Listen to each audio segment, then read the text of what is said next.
How to fix Telegram video not playing. Hi everyone, it's Sophia to assist you today without any delay. Let's jump right in. First, make sure your Wi-Fi is okay or not.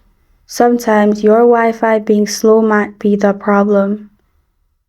Or simply go to settings and click on search button located on top right corner of your screen. Then search apps. Click on apps and notification. Then click on Telegram. Force stop the app. After doing that, simply you'll find this kind of screen pop up. Go to storage and cache, clear cache and clear storage. After that, go to permission and make sure files and media permission is accessed. After that, simply restart your device. Open Telegram, log in again, and you're good to go. This is how to fix Telegram video not playing.